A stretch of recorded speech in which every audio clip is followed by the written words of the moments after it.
ಸಿಐಡಿಗೆ ಈ ಪ್ರಕರಣ ವರ್ಗಾವಣೆಯಾಗೋ ಸಾಧ್ಯತೆ ಇದೆ. ಸಿಐಡಿಗೆ ಕೆಲವೇ ಕ್ಷಣಗಳಲ್ಲಿ ಸಿಐಡಿಗೆ ತನಿಖೆಯ ಜವಾಬ್ದಾರಿಯನ್ನು ವಹಿಸಲಾಗುತ್ತೆ. ಇದರ ಸತ್ಯಾಸತ್ಯತೆ ತಿಳಿಯೋಕೆ ಮಾಜಿ ಸಿಎಂ ಯಡಿಯೂರಪ್ಪ ವಿರುದ್ಧ ಲೈಂಗಿಕ ದೌರ್ಜನ್ಯ ಆರೋಪ, ಒಂದ್ ಕಡೆ ಪೊಲೀಸರು, ಮಗದೊಂದ್ ಕಡೆ ಇದೀಗ ಸಿಐಡಿಗೂ ಕೂಡ ಈ ಪ್ರಕರಣವನ್ನ ವರ್ಗಾವಣೆ ಮಾಡುವಂತಹ ಸಾಧ್ಯತೆ ಇದ್ದು, ಕೆಲವೇ ಕ್ಷಣಗಳಲ್ಲಿ ಇದರ ತನಿಖೆಯ ಜವಾಬ್ದಾರಿಯನ್ನ ಸಿಐಡಿ ಹೆಗಲಿಗೆ ವಹಿಸ್ತಾರೆ. ಮುಂದಿನ ತನಿಖಾ ಹಂತ ಹೇಗಿರುತ್ತೆ ಹಾಗಾದ್ರೆ? ಅದರಲ್ಲೂ ಎಲೆಕ್ಷನ್ ಟೈಮ್ನಲ್ಲಿ ತಮ್ಮದೇ ಆದಂತಹ ಸ್ಟ್ರಾಟಜಿ ಮೂಲಕ ಪಕ್ಷವನ್ನ ಗೆಲ್ಲಿಸ್ಕೋಬೇಕು ಅಂತ ಎಲ್ಲ ನಾಯಕರು ಹೋರಾಡ್ತಾ ಇರುವಾಗ ಇಂತಹದ್ದೊಂದು ಮುಜುಗರದ ಆರೋಪವನ್ನ ಯಡಿಯೂರಪ್ಪ ಅವರು ಎದುರಿಸ್ತಾ ಇದ್ದಾರೆ. ಯಡಿಯೂರಪ್ಪ ಮತ್ತು ಅವರ ಕುಟುಂಬ ನಿಜಕ್ಕೂ ಒಂದ್ ರೀತಿ ಮುಜುಗರವನ್ನ ಎದುರಿಸ್ತಾ ಇದೆ. ಈ ನಡುವೆ ಸಿಐಡಿಗೆ ಅದನ್ನ ವಹಿಸಬೇಕು ಅಂತ ಹೆಚ್ಚಿನ ಡೀಟೇಲ್ಸ್ ನಮ್ಮ ಪ್ರತಿನಿಧಿ ಮುರಳಿ ನೀಡ್ತಾರೆ. ಮುರಳಿ, ಈ ಪ್ರಕರಣ ತೀವ್ರ ಸ್ವರೂಪ, ಒಂದು ಗಂಭೀರ ಸ್ವರೂಪವನ್ನ ಪಡೆದುಕೊಳ್ತಾ ಇದೆ. ಫೋಕ್ಸೋ ನಿಜವಾಗಿಯೂ ಗಂಭೀರ ಪ್ರಕರಣವೇ, ಬಟ್ ಒಂದ್ ಕಡೆ ಆಕೆ ಮೇಲೂ ಕೂಡ ಕೆಲವೊಂದು ಆರೋಪಗಳು ಕೇಳಿ ಬರ್ತಾ ಇದೆ. ಸಿಐಡಿ ಹೆಗಲಿಗೆ ಹೋದ್ರೆ ಮುಂದಿನ ತನಿಖೆ ಹೇಗಿರುತ್ತೆ ಈ ವಿಚಾರದಲ್ಲಿ?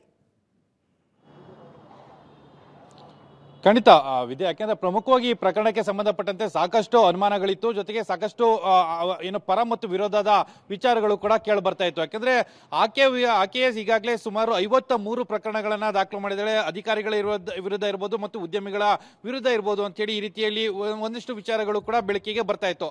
ಆ ಹಿನ್ನೆಲೆಯಲ್ಲಿ ಸಂಪೂರ್ಣವಾಗಿ ತನಿಖೆಯನ್ನ ಮಾಡ್ಲಿಕ್ಕೆ ಈ ಪ್ರಕರಣವನ್ನ ಸಿಐಡಿಗೆ ವರ್ಗಾವಣೆಯನ್ನ ಮಾಡ್ಲಿಕ್ಕೆ ಈಗ ಏನು ರಾಜ್ಯ ಸರ್ಕಾರ ಅಂದ್ರೆ ಇಲಾಖೆ, ಪೊಲೀಸ್ ಇಲಾಖೆ ಏನಿತ್ತು, ಒಂದು ತೀರ್ಮಾನವನ್ನ ಕೂಡ ಮಾಡಿರುವಂತದ್ದು. ನಿನ್ನೆ ಸದಾಶಿವನಗರ ಪೊಲೀಸ್ ಠಾಣೆಯಲ್ಲಿ ಪ್ರಕರಣ ದಾಖಲಾಗಿತ್ತು. ಪ್ರಕರಣವನ್ನ ಈಗ ಸಿಐಡಿಗೆ ವರ್ಗಾವಣೆಯನ್ನ ಮಾಡಿ ಅಲ್ಲಿ ತನಿಖೆಯನ್ನ ಮಾಡಬೇಕು. ಸಂಪೂರ್ಣವಾಗಿ ಕೇವಲ ಏನು ಲೈಂಗಿಕ ದೌರ್ಜನ್ಯ ಪ್ರಕರಣ ಏನಿದೆ, ಪೋಕ್ಸೋ ಪ್ರಕರಣ, ಅದನ್ನ ಮಾತ್ರ ಅಲ್ಲದೆ ಇನ್ನು ಉಳಿದ ಮಾಹಿತಿಗಳೇನಿತ್ತು, ಮಾಹಿತಿಗಳನ್ನು ಕೂಡ ಕೂಲಂಕುಷವಾಗಿ ತನಿಖೆಯನ್ನ ಮಾಡಬೇಕು ಅಂತೇಳಿ ಈಗ ಆದೇಶವನ್ನ ಮಾಡ್ತಾ ಇರುವಂತದ್ದು. ಇನ್ನೇನು ಕೆಲವೇ ಹೊತ್ತಿನಲ್ಲಿ ಸಿಐಡಿಗೆ ಈ ಪ್ರಕರಣದ ವರ್ಗಾವಣೆಯು ಕೂಡ ಆಗುತ್ತೆ ಅನ್ನೋದ್ರ ಬಗ್ಗೆ ಈಗ ಮಾಹಿತಿಗಳು ಸಿಗ್ತಾ ಇರುವಂತದ್ದು.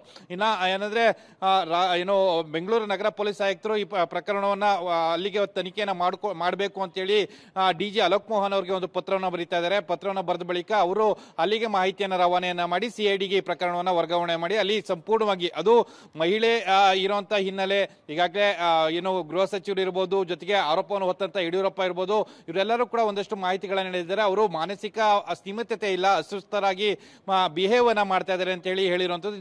ಇದೆಲ್ಲ ಮಾಹಿತಿಗಳನ್ನ ಇಟ್ಕೊಂಡು ಈಗ ತನಿಖೆ ಮಾಡಿಸಬೇಕು ಅಂತ ಹೇಳಿ ಮುಂದಾಗ್ತಾ ಇರುವಂತದ್ದು. ಬಹುತೇಕ ಇವತ್ತು ಮಧ್ಯಾಹ್ನದ ಒಳಗೆ ಈ ಪ್ರಕರಣವನ್ನ ಸಿಐಡಿಗೆ ವರ್ಗಾವಣೆಯನ್ನ ಮಾಡ್ತಾ ಇರುವಂತದ್ದು. ವಿದ್ಯಾ, ಥ್ಯಾಂಕ್ ಯು ಮುರಳಿ ತಮ್ಮ ಡೀಟೇಲ್ಸ್ಗೆ.